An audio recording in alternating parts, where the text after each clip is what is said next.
Hey everyone, our topic today is understanding full band capture and RxMER. I'm Brady Volpe, founder of Nimble This and the Volpe Firm. Welcome back for Get Your Tech On, our show on all things DOCSIS. Back with us is John Downey, Senior CMTS, Technical Leader of Cisco Systems. John, welcome back, and how are you doing? Doing very well. How you doing? Outstanding. Looks like you're broadcasting out of a new location today. So Yes. good to see that. So otherwise, what's new with you, John? Getting ready for SCTE. I submitted an abstract, but it wasn't accepted because I just didn't put that much information in the abstract. I thought with Ron Burgundy status, I would just say I'm kind of a big deal. You are, you are. Well, we saw your paper in the Broadband Library magazine. So good Yes. article, good read. And that was good timing. That's basically what I wanted to talk about at SCTE. But you and I talked about it plenty of times on our podcast. And how do we offer 1 gig upstream speed, right? And 204 is available today, so we Right. can do it today. And then here are the pitfalls, the pros, the cons, what to look out for, and there are plenty, right? And some of the things we've already addressed and we will address. One of the big ones was leakage detection, right? Mhm. If I go to 204 in the upstream, how do I do leakage testing, injecting a signal at the head end at 138 megahertz? The diplex filters are going to block it. You can't inject it from everyone's house and then go around looking for leakage at 138 megahertz. But that's sort of what we are going to do if we can utilize 3.1 modems to do it.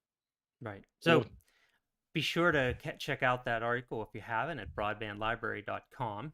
You can see John's article there. I yours too, also right? Yeah, I also did have an article there. It's you can check out, and it was on DOCSIS going green, which kind of came out of the Anglicom show. There's a lot of talk on the green initiatives surrounding DOCSIS, the cable industry in general. So it's kind of also a big deal. Not as big as Ron Burgundy, but John, you gotta take the spotlight there, man. So, um, on to full band capture, RxMER. We've covered these topics many times before, but I thought we'd take this opportunity to go take a little deeper dive and to really kind of cover what is full band capture, look at some examples that we've taken from the field, see some of the things we can get from that and understand it, and also RxMER and kind of how they pull together. Because, you know, Ron, we've talked to Ron, John, John, we've talked about this before. Sometimes, you can see impairments in full band capture that you can also see in RxMER, and sometimes you can't. And so we'll cover some of that today. So first up, I have a slide here that kind of is like an architectural diagram that I borrowed from Broadcom that talks about kind of like what the difference is from the chipsets, like how we can actually see all of the RF signals in a subscriber's home. If we put this slide up, we'll kind of understand this a little bit better. So it kind of talks about this top portion of the slide. It's kind of the internals of a cable modem. And our old cable modems, we talk about like DOCSIS 1.1, 2.0, even the early 3.0 cable modems had an analog tuner on the front end. And so with an analog tuner, we really couldn't see all the RF signals going into a cable modem itself because it didn't have what we need, this analog to digital converter. And somewhere along the way, companies like Broadcom and MaxLinear, they started putting an analog to digital converter at the front end, which give us that full band capture capability. So we have that in most DOCSIS 3.0 modems, and all DOCSIS 3.1 modems have this full band capture capability.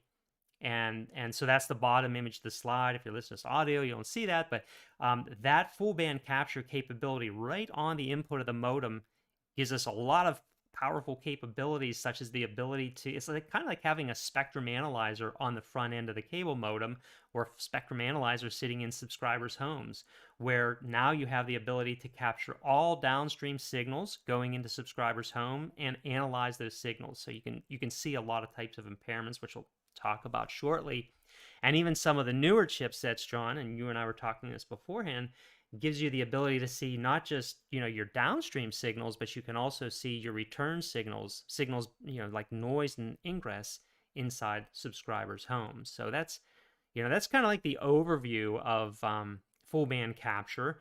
And then to tag on to that, RxMER, these modems, when you're using OFDM, the DOCSIS 3.1 technology, they also look at the MER of every individual subcarrier in that OFDM channel, which we'll see some examples of that in a little while.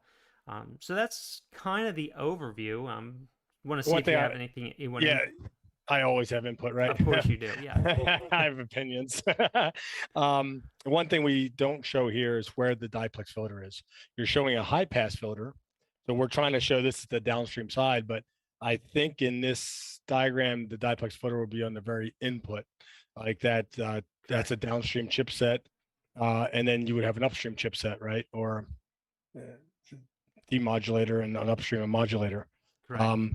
So the question would be is where is the pickoff point for your visual effects, right? Your spectrum analyzer. Is it before the diplex filter, after the diplex filter? How am I going to get my upstream signal depending on where this chipset is? And that's because you mentioned about the upstream side. And I talked to someone, I think it was Richard Proden at Broadcom a while back, and he said, yeah, we even had some FPGA available on the upstream chipset, and we could do an upstream. I don't want to call it full band capture. I guess you could. It's just an upstream capture, but it happened to be on the upstream side of the diplex filter, So which was kind of cool. yeah, and that's a really good point. So as I mentioned, some DOCSIS 3.0 and all DOCSIS 3.1 modems can capture the upstream side, as you're mentioning, that those frequencies below the diplex filter, and that diplex filter is, again, really what separates the upstream from the downstream. So we know that like Broadcom and I believe Max Linear is also doing this, where with some of their modems, and they have a special chipset designed for this, where I'm not sure if they've put the analog to digital converter in front of their diplex filter, or if they have like just a separate pickoff, like a directional coupler or something that takes the signal before the diplex filter and feeds it into analog to digital converter. I'm not sure exactly what magic they're doing in there, but basically what happens, some modems you can't see beyond the diplex filter. But you can see then, if the noise is high enough, it actually goes through the high pass side of it. Basically the low side, the diplex filter. It gets across the port, the high to low isolation. Correct. Like if it was 35, 40 dB of isolation, you would still be able to see it, even though it's much lower than it really is. But my thought is, if you have a head end display of noise and you systematically go through every single modem, it's going to be a lot.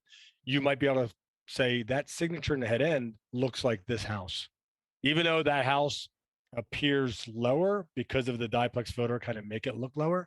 But if it is a single home creating a noise, then you could narrow it down. Correct. And so that's really cool if the we can't see the signals behind a diplex filter, but we have really high amplitude signals. Now, these vendors also make a version of the chipset where they actually pick the signal off before the diplex signal. So any noise in the home, we can see very clearly what that noise is. And the excitement there is, if we have subscribers' homes that are leaking a lot of noise into the return path, we're going to see that signature. And then we can correlate that signature once it reaches the head end, the CMTS. And now we're able to really easily detect if subscribers leaking a lot of noise into the return path, then we're going to be able to see that noise propagate all the way back to the head end. So we're monitoring these modems, and we're seeing as these newer chipsets that give this ability to see return path noise inside subscribers' homes. We're monitoring as they get more propagated into cable operators' networks, and then we'll enable that functionality and start giving the ability to detect return path noise. So what we see right now, I mean, the main typical view is really looking at the downstream. That's the big focus and that everyone's doing in the industry today from a full band capture standpoint, and looking at downstream signals. But we know in really the very near future, because we see a lot of modems that will also be able to do the same thing in the upstream. So looking at the upstream view, I've got a slide here that shows kind of what we call the typical view, looking at subscribers' modems in a downstream and looking at all the SC QAMs. We can see analog signals, we can see pilots, we can see OFDM channels, all the way from typically like 54 megahertz up to 1.2 gigahertz now. DOCSIS 3 modems don't go to 1.2 gigahertz, but most DOCSIS 3.1 modems go up to 1.2 gigahertz, which is fantastic for anyone looking to go to a high split and have that type of visibility. The typical types of impairments, and this source of this slide is from Comcast, where they put the main types of impairments that we see together are standing waves, resonant peaks, LTE ingress, FM radios, suckouts, roll-offs, filters, and adjacencies. I talked through those real quickly because I think we'll want to kind of dive into these a little bit more and talk about what they mean. So standing waves, we'll see some of these. I have examples of standing waves. We see a ton of standing waves in full band capture. And these are almost like, impedance mismatches, unterminated. Lots of things cause standing waves when we don't have a cable network that's 75 ohms. They're probably one of the more common impairments we see in the downstream. I'm not sure if you've seen many of these in your work, John, with like sweep and stuff. You've probably seen this all the time, right?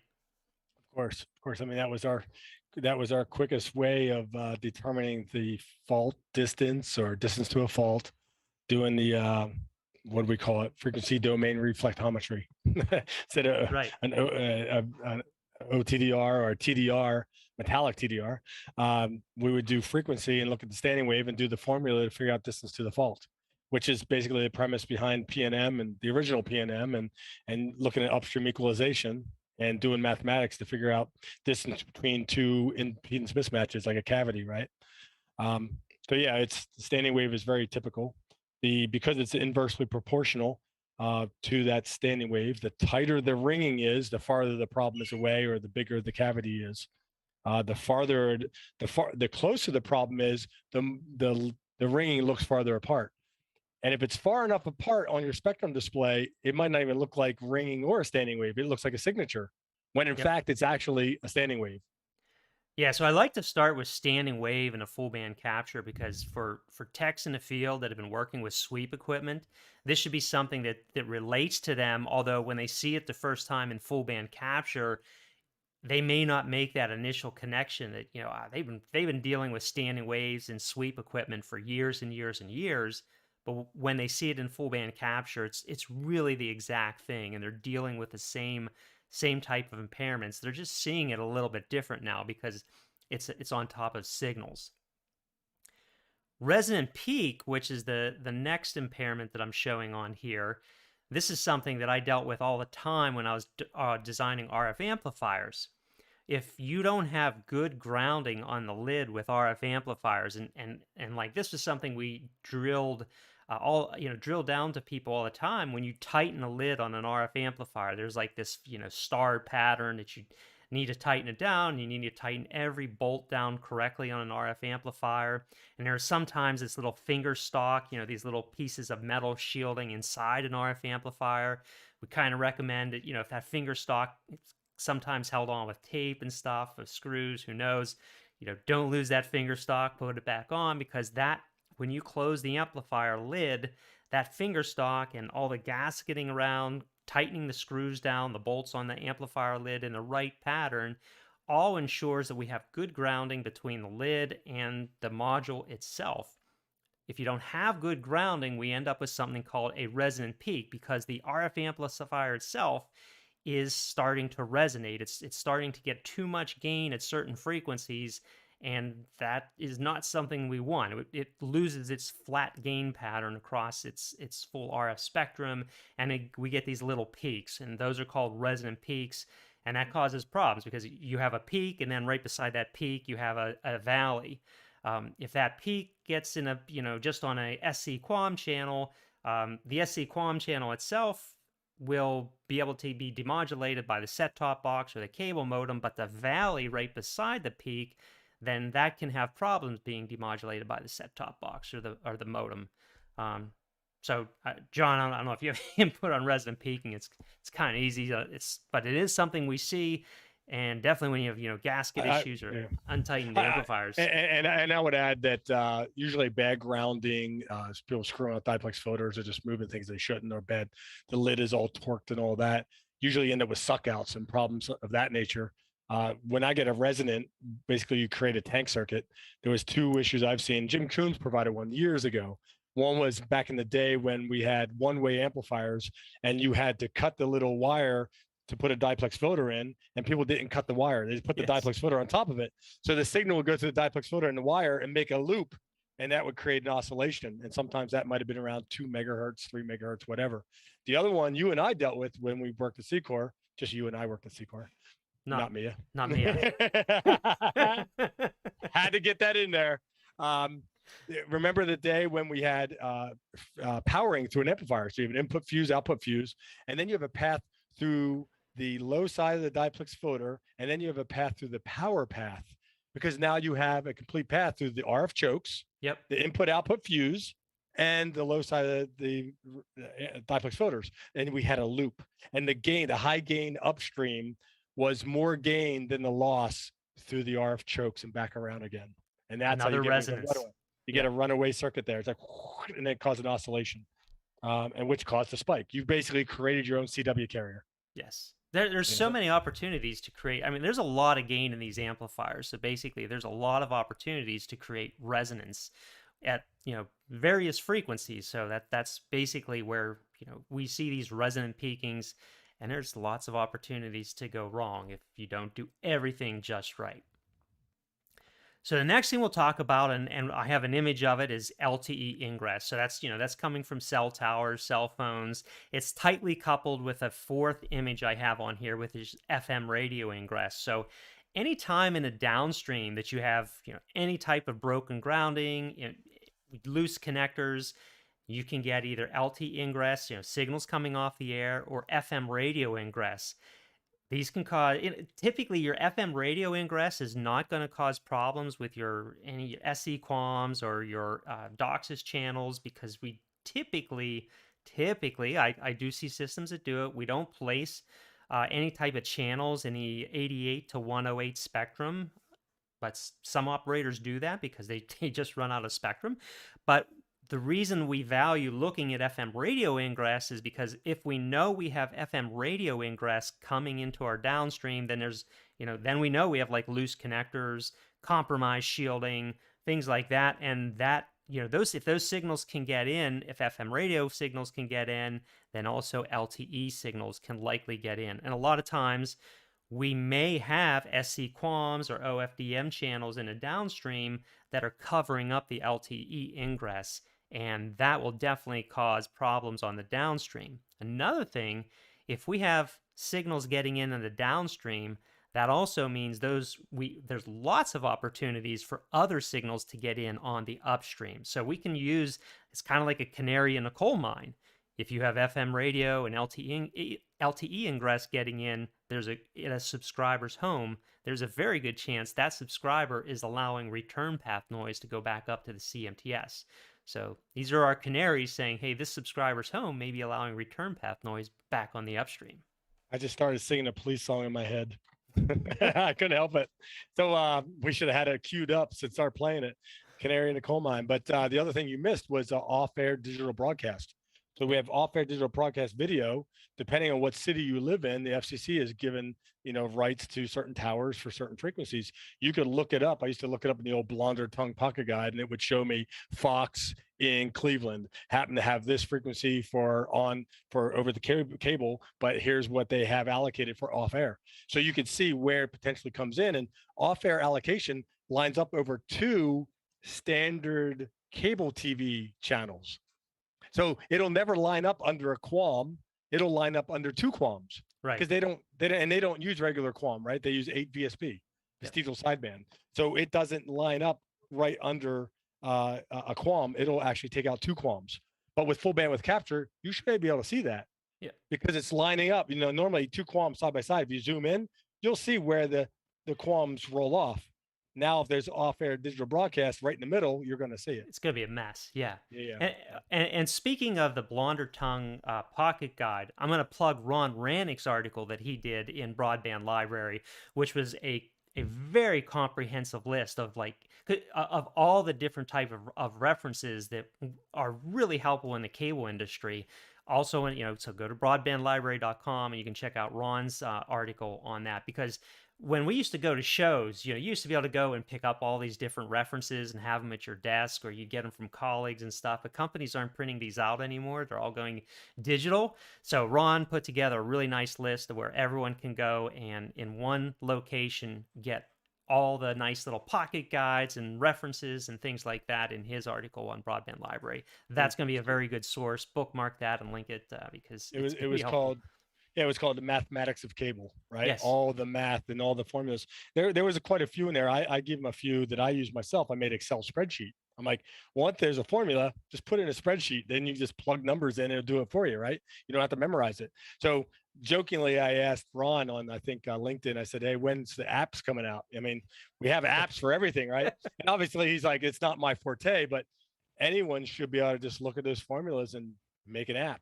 That would be good. That would be nice to have an app, which is for everything. I mean, just cell plug it in. Have more we don't have to computing think power about it anymore. Yeah. Than a computer, So put an app out there with all these formulas and just plug in numbers, and I can figure out the azimuth and all that stuff, or all those terms for satellites, and I can do resistors, and I can make my own pie pads, and you name it. That's a great marketing opportunity for one of you vendors out there. Put an app together with all these formulas and everything, and you can get your branding on there. Just throwing it out there for some vendor wants to get in there and do that. So suckouts, so we see a lot of suckouts. I have an example with suckouts. These are also really detrimental. You can imagine a suckout is like a standing wave, except there's just one suckout, one notch in the whole spectrum. And the problem with suckouts are if that notch gets deep enough, it's going to knock out one or more of your SC QAM channels in the downstream, or it could come in your OFDM channel as well, which will block out a bunch of subcarriers in your downstream. John, I don't know, you want to talk about suckouts, maybe what you think they're caused by? Well, I have 2 cool ones I remember that were like head scratchers for people way back. Well, heck, I think the C-Corps, this was 25 years ago. And yeah, I think it was that long ago. And one was, as a RF outside plant tech or installation guy, trying to be nice and clean with your installation down the side of the house to the ground block, and then placing your clips every so often, and trying to be nice and clean, and every 2 foot. Well, if you put a clip every 2 foot, perfectly every 2 foot on drop cable, and you kind of smash the cable just enough, it adds up and adds up and adds up and adds up. That 2 foot is going to create a suckout, just like you talked about. Like little micro reflections. Yeah, and I can figure out the frequency it will suck out. It's probably going to be 492 times the velocity propagation divided by 2 feet is going to give me the frequency where that suckout's going to fall. Yep. So I created my own filter by trying to be nice and clean with my installation. So the moral of that story is don't smash the cable with the staples, right? Don't smash staples are normally bad. Yeah. and if you have to put them in, don't try to be every 2 feet. Don't be so be so perfect. Yes. Do like 1 foot and 3 foot and 1 foot, whatever, mix it up a little bit. And the other one was, remember the trilogy MC squared cable, where they would extrude the cable and it happened to have a little divot every time it came through the spool, and it would have a little tiny divot every so often, and it was a function of the extrusion of the cable and stuff like that. And that thing being perfect actually created a suck out. It was like a perfect filter, 6 megahertz wide. That's how tight it was. And it was right at like 575. And then they doubled the distance, would then put the suck out at like 1.1 gigahertz. And they knew it, but it was 1 gigahertz cable. And they knew there was a suck out at 1.1 because we didn't care. Now, if we're going to 1.2 gigahertz and we have that old cable in our plant, now we might have a suck out we never knew about because we never tested. So, and that was just part of the nature of the beast. That was part of how the cable was made. Yeah, Yeah, it's and another thing is unterminated cables that are just if someone likes leaving an unterminated cable off of a low value tap, like a Ford tap, that will create its own. We talked about resonance, like a resonant cavity. If that piece of cable is half of the right length, it will yeah. create a resonant frequency. Maybe at 500 megahertz. If you cut a little bit shorter, it'll cause a resonant frequency at 600 megahertz. And so leaving unterminated cables off of drops, or if it's in a subscriber's home, and subscribers will do it all the time, disconnect a set-top box and just leave that cable lie Yeah. there, and Yeah. that's enough to cause a suck out. An unterminated tap is better than an unterminated cable on a tap. Yes, absolutely. Because if you think about an unterminated tap, by the nature of the design, it doesn't just leak out. Now, granted, it's not terminated, and if it was a low value tap, the signal would bounce back 100% reflection. But because there's no length of that reflection, it really is not creating a out of phase reflection. Like go down, reflect, come back, add in and out of phase, creating a suck out or a standing wave. I've seen that case in head ends where there's a four-way splitter in the head end, and people decommission some of the equipment, but they don't know where the cables go. Right. So they disconnect the cables, decommission equipment, and the cable's still sitting there. And it goes somewhere. Could be one of those rack mount splitter combiners, and people don't question it because it's all terminated, meaning there's a cable plugged in, but they don't realize the other end of the cable is just open. Now, an open cable with the center conductor sticking out radiates a heck of a lot more than a port that doesn't have a center conductor. So we've found suckouts on an entire node because someone left a an unterminated cable in a head end off of a splitter, and maybe that cable they would use just to plug into a spectrum analyzer for testing, but it would create a suckout on that whole node, and we'd be out troubleshooting, trying to figure out what's wrong with the node, and you end up going back to the head end and find there's a piece of 3-foot cable there that was a test cable. But because it was not plugged into like a 20 dB down test point, it was plugged into the same level test point that was feeding that whole node. So they're a problem. Yeah, I always have an F81 barrel with a 75 ohm terminator ready to go. If I have to disconnect the cable, I just plug on the F81 barrel with a 75 ohm terminator, just so I know I'm terminated. And if I don't have a terminator, like you just said, a 20 dB pad would be enough. Well, yeah. The signal to go to the 20 dB pad has to reflect and go back, so it's down 40 dB. 40 dB of isolation on a 20 dB pad. That's correct. So the next couple ones are pretty simple. Roll off. Most people are familiar with roll off. That's caused maybe just because you've gone past the gain of the amplifier, or you have a bad amplifier.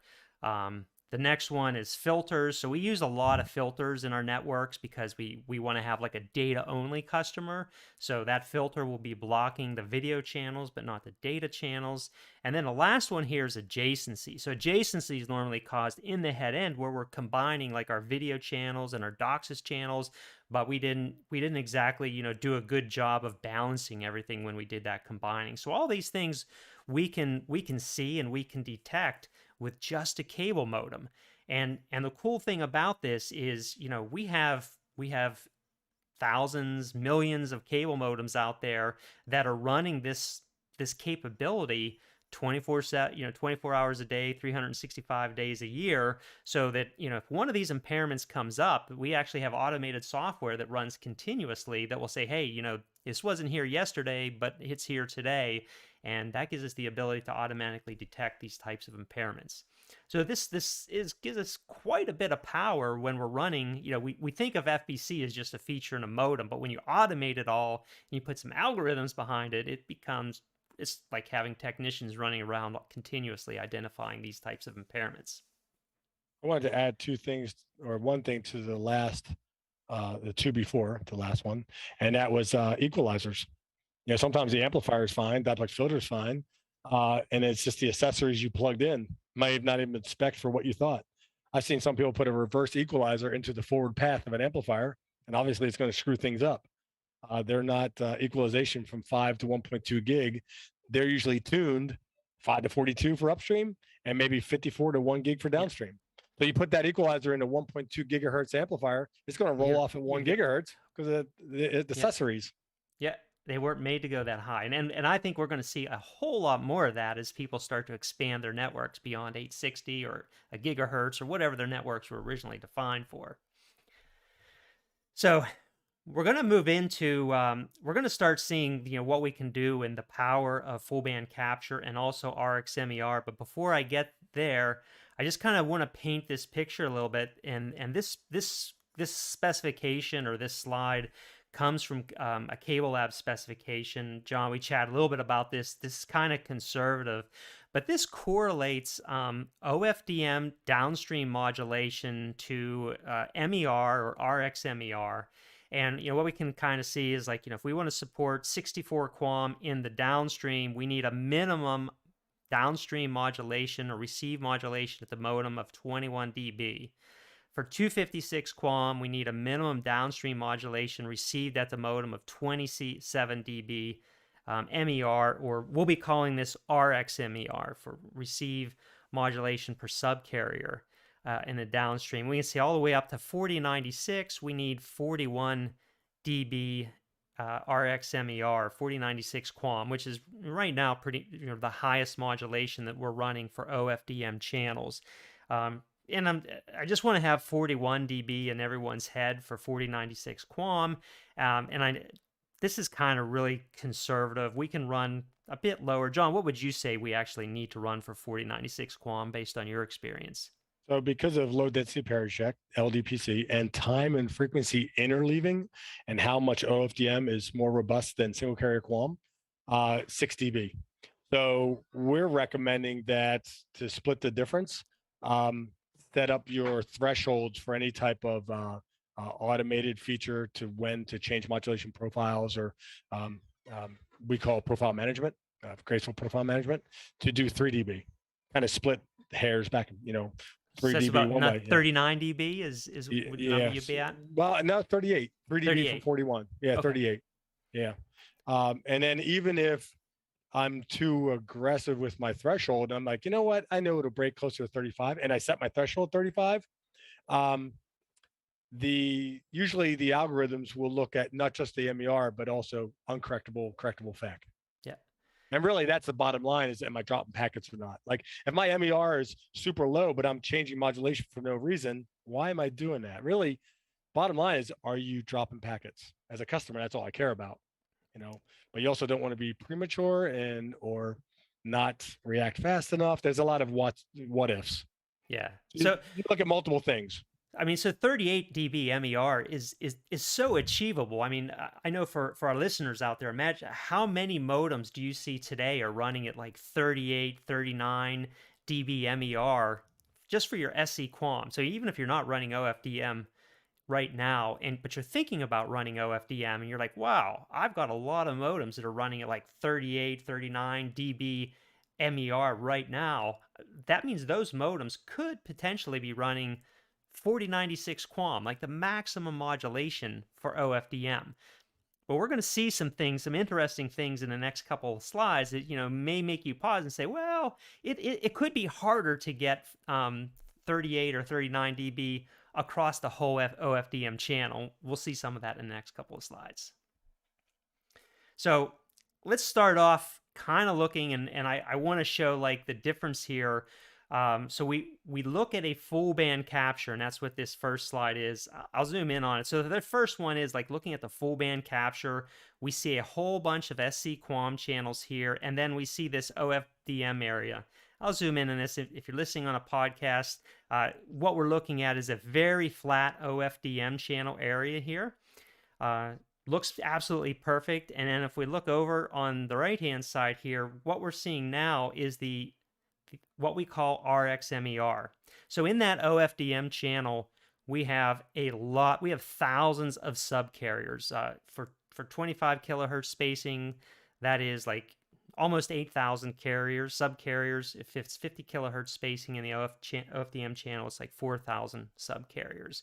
And so every one of these dots, little blips we see on here is an MER measurement for that subcarrier, RxMER, we call it.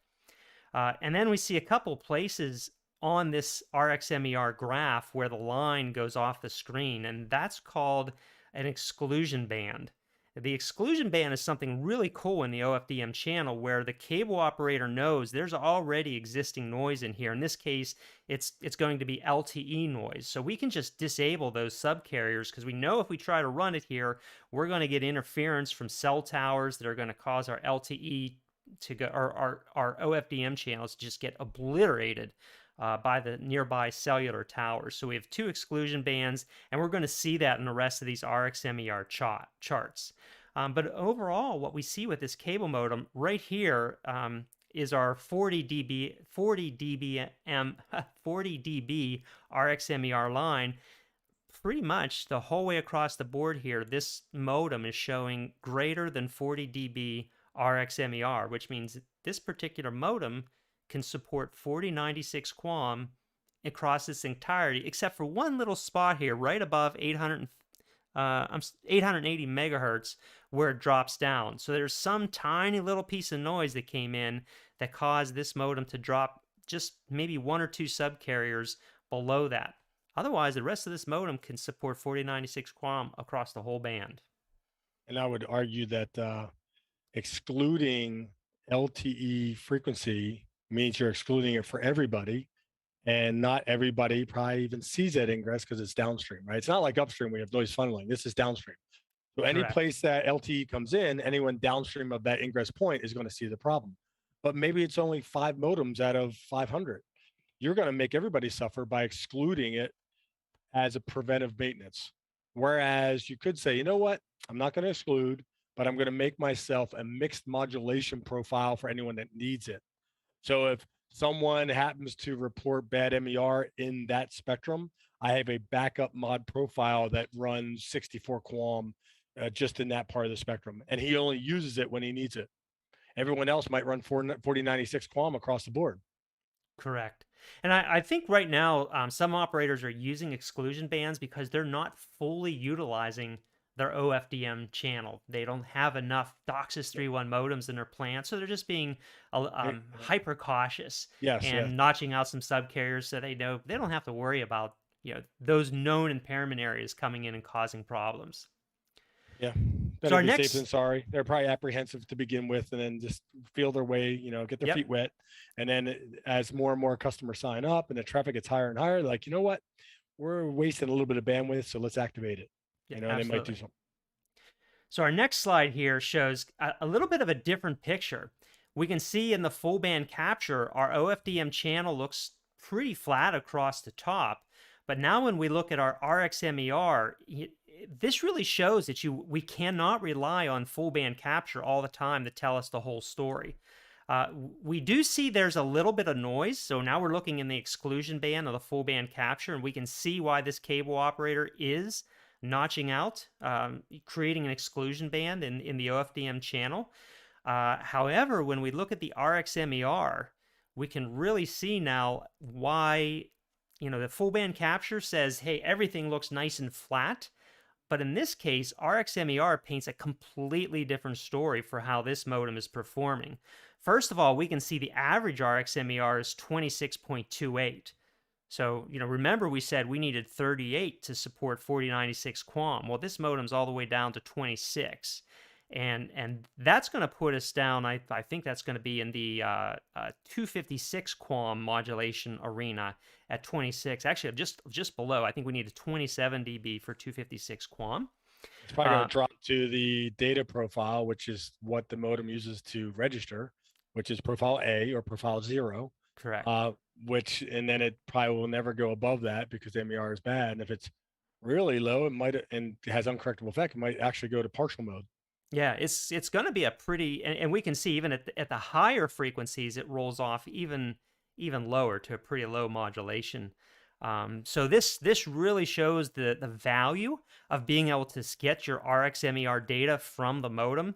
And getting RxMER data from a cable modem is actually quite difficult. You have to set up RxMER in the modem using SNMP, Simple Network Management Protocol. But the modem does not send that data back using SNMP. The modem sends it back using Trivial File Transfer Protocol, or TFTP.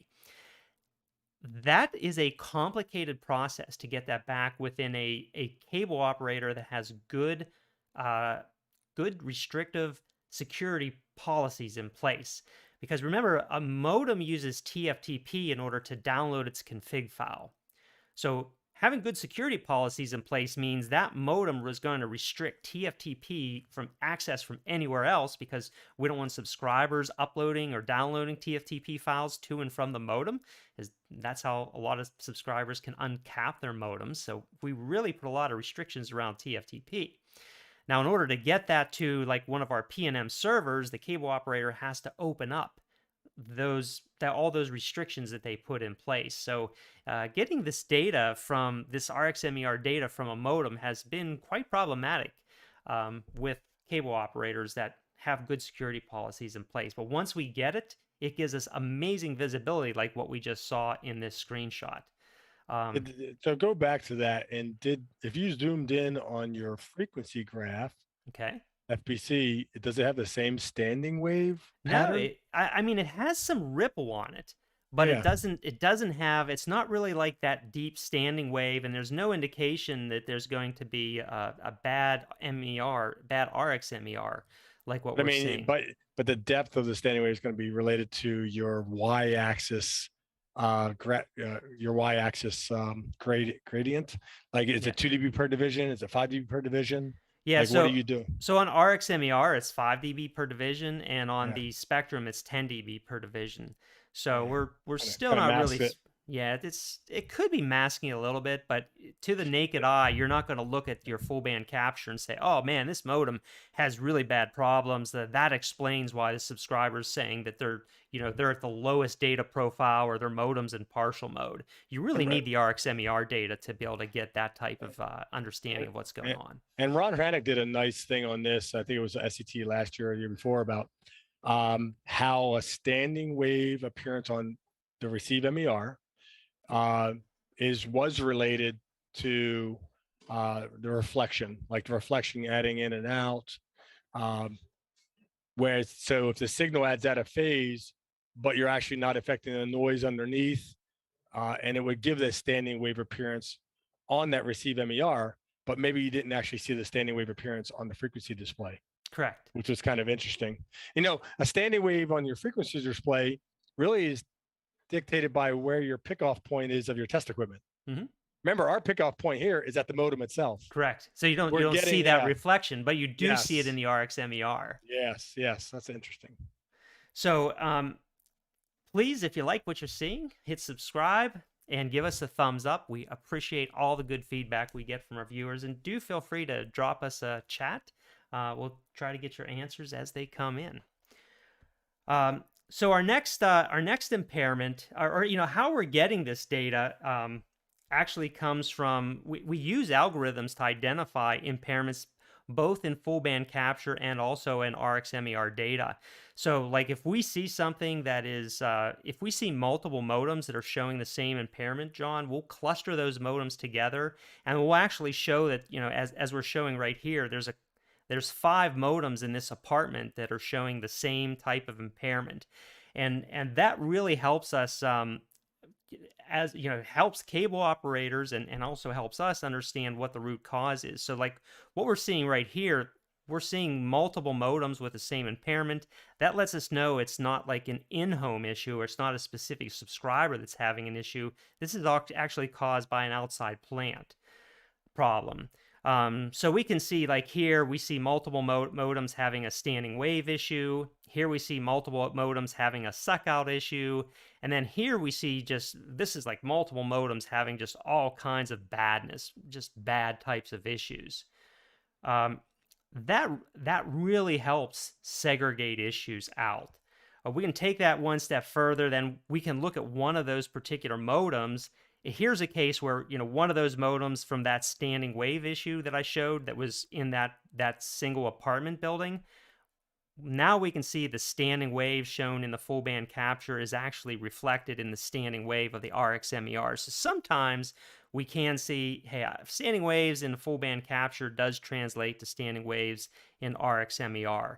But in that other example, it wasn't like that all the time. So here FBC bad, and RxMER is bad. That looks like 2 standing waves, right? A really tight one, and then a really shallow or one that's spread apart. Yeah, so we probably have multiple impairments going on here, and there could Yeah. even, when Larry Wilcott was on and he talked about water in the coax, this could be even water in the coax because it's more of an aperiodic standing wave, so very likely water. Yeah. Um, Roll off. So this is really going to, there's a lot of operators that are putting their OFDM signal at higher frequencies. So we talked about that. We talked about passives not supporting higher frequencies. Roll off will tend to degrade your RxMER, and we can really see that here as we have roll off at higher frequencies. That is going to cause, basically it's a lower signal, lower received signal at the modem for your OFDM channel is going to cause your RxMER to be bad. And that's going to drop that modem's profile down to a lower profile. So, instead of 4096 QAM, you're probably going to be running at 1024, maybe even 256 QAM in your downstream. So we can see our average RxMER is 29.82. So it's not going to be running at 4096 QAM with that type of RxMER. Yeah, roll up is interesting too because you as along with testing noise and performance testing and all that, know that noise gets affected by attenuation just like the signal gets affected by attenuation. Correct. So if you have cable roll off, the signal and noise doesn't roll off. but they get attenuated the same. So you could have attenuation from cable, it's natural, but the MER looks perfectly flat because the MER is still the same.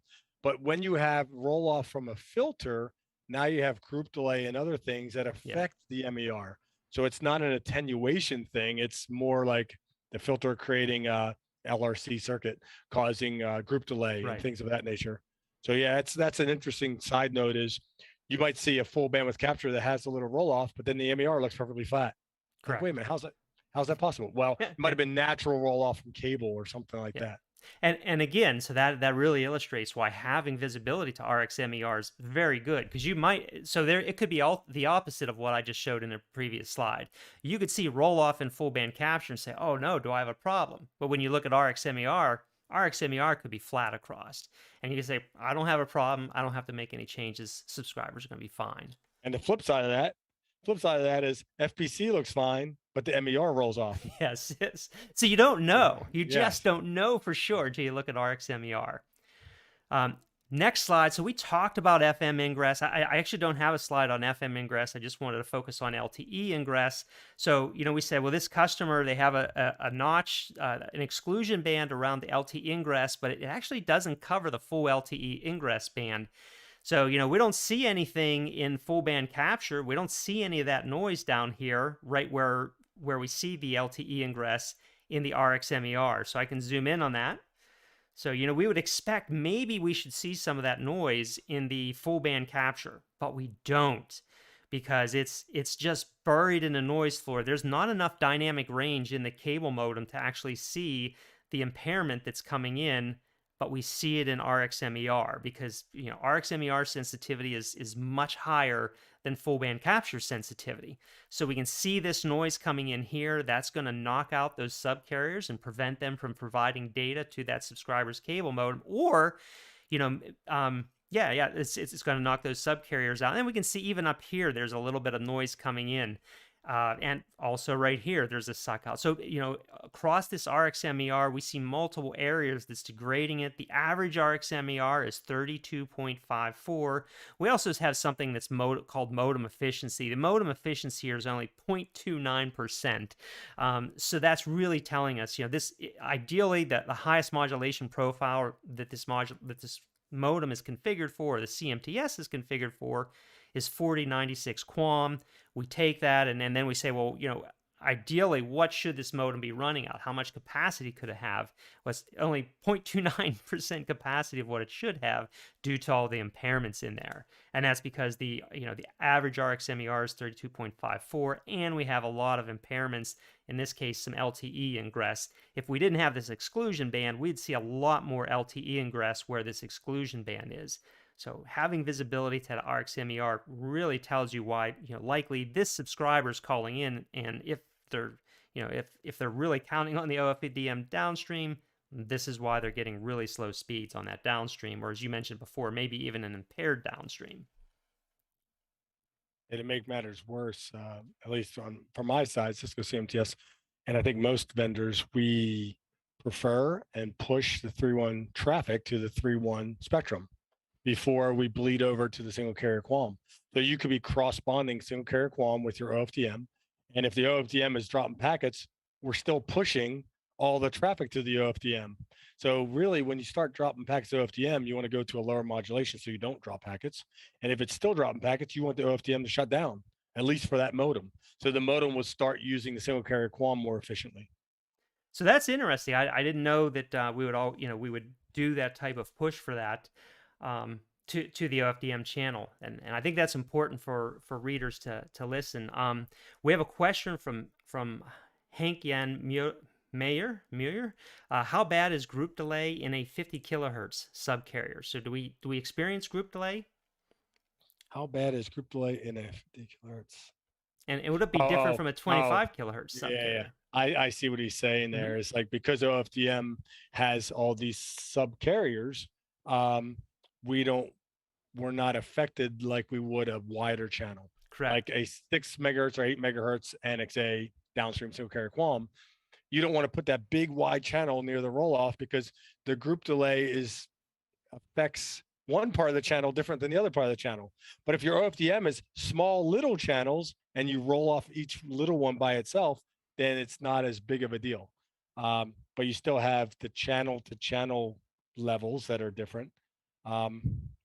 Yeah, and we have it's not called really equalization now in the subcarriers. There's another name that I know the guys at Broadcom like to use, but I think we do have compensation within a subcarrier. So even though one subcarrier could take a group delay impairment, I think it doesn't have the same impact as an SC QAM carrier, as you're indicating. Yeah, instead of like pre-EQ on the upstream, it's Correct. equalization on the downstream. Correct. So another question from Steve O. Are LTE and FM exclusion bands required?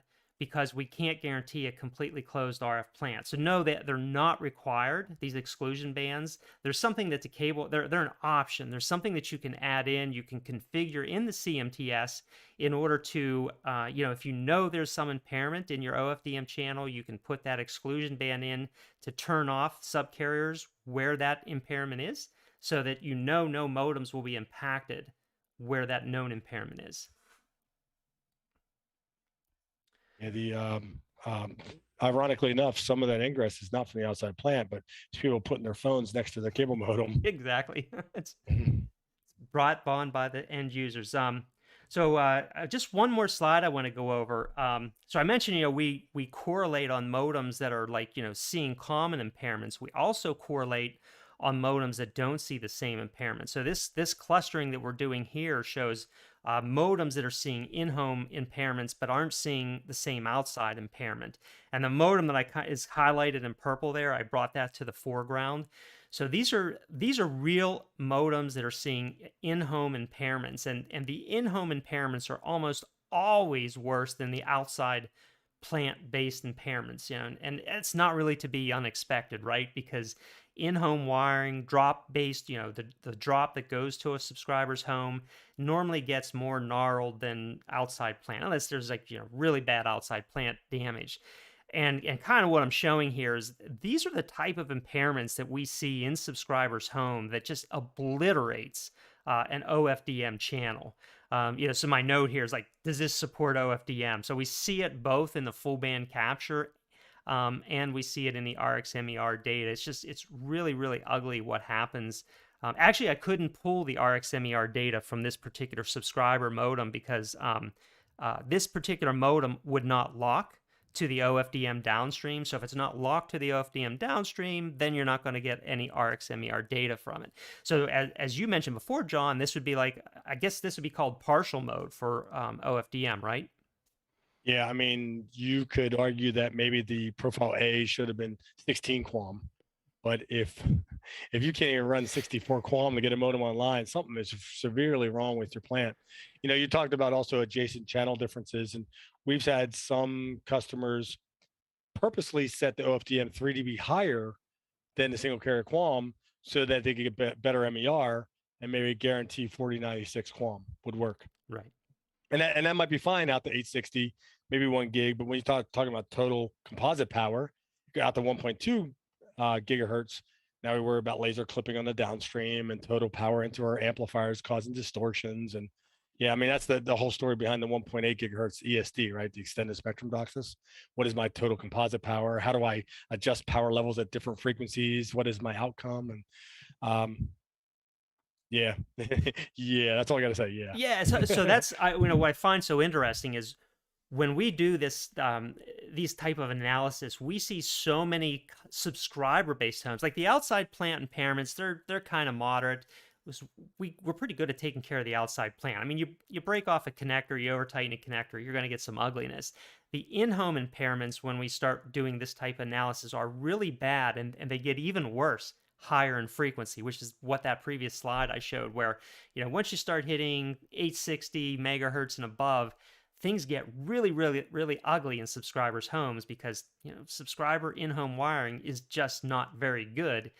Even when you're doing a two-way splitter to the back of the modem, it's just what we can do with drops and what we can do at the splitter into the modem gets ugly inside subscribers' homes. So when we start talking about high split going to 1.2 megahertz or gigahertz going to 1.8 gigahertz, I think we're going to have really, Sketchy. really interesting struggles for our technicians trying to keep signals going at those higher frequencies. I always said that the higher frequencies are more temperamental. I mean, one little like kink in your cable, you never even thought nothing of it because you never saw nothing. Now all of a sudden it is a problem. Yep. So that's what I have for today on full band capture and RxMER, because we're at the top of the hour. Anything coming up you want to plug or anything else you want to mention on this, John? We mentioned the broadband library just came out, and I wrote an article on 204 megahertz upstream, how to utilize that, exploit that for 1 gig upstream service, which is sort of our panacea, our holy grail of upstream, trying to offer 1 gig on the upstream. I mean, I was sort of conservative or trying to be real on still allocating 4 single carrier QAM below 42 megahertz. I don't do stuff below 15 megahertz. I don't think it's worth our time. And then from 42 up to 204, you can do a block and a half of OFDMA. 96 megahertz is the biggest block you can do. And by the way, you mentioned 4096 QAM. That's supported for upstream as well. You might not think it's doable or it's my own pipe dream, but with DAA, distributed access architectures, and remote PHY, much better MERs, and we've had customers doing 4096 QAM on the upstream, not just downstream. I look forward to the day when the actual new chipsets come out in the CMTS and the modems to support 8K and 16K QAM. That will be my pipe dream, to get that to work. And I think it would with remote PHY to the +1 or +0, like node +0. You know what I mean? Yeah, no, that'll be very cool to see those types of modulations if they're actually working. We need higher MERs, but as you say, if you're doing node +0, node +1, there's no reason we shouldn't be able to have high RxMER in order to support 8K, 16K QAM. So for me, what's coming up? I hope we have a live SCTE Expo. It's looking a little sketchy, like we may not, but hopefully we do. I will definitely be there if it's going to be live. We'll be doing this cable games. I have 2 presentations I'll be giving, one on PMA and one on machine learning with PNM. So definitely, we'll either be doing them virtually or we'll be doing live. So I'll be looking forward to doing those. So hopefully we'll have a great SCT Expo. Hey, maybe we convince them if we have to do virtual, we can do just the Jeopardy side of the cable games. Because you and I were supposed to be on the same team, right? I hope so. I think so. Yes.